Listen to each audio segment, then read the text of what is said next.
میں سن رہا ہوں۔ ماہر اس کے چہرے سے نظریں نہیں ہٹا رہا تھا۔ میں اپنی بیوی پہ شک نہیں کرتا۔ غلط، تمہارا شک تمہیں یہاں تک لایا ہے، لیکن کہو۔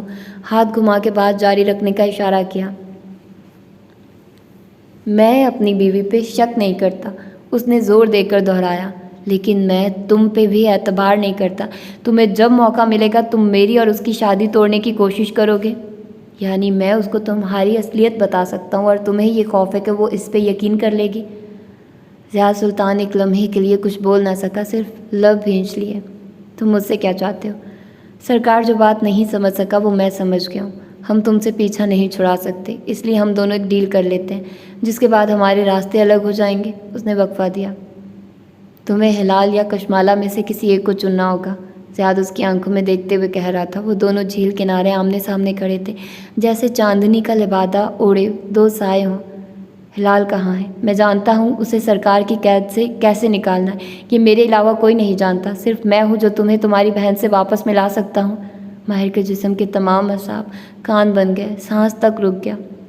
اگر تم کشمالہ کو چنتے ہو تو تم کاٹیج میں بنی ہماری ویڈیو بھی اس کو دکھا سکتے ہو اور میرے بارے میں اپنی تھیوریز بھی اس کے ساتھ شیئر کر سکتے ہو، جیسے چاہو میری اور اس کی شادی خراب کر سکتے ہو۔ وہ بنا پلک جھپکے زیاد کو دیکھ رہا تھا۔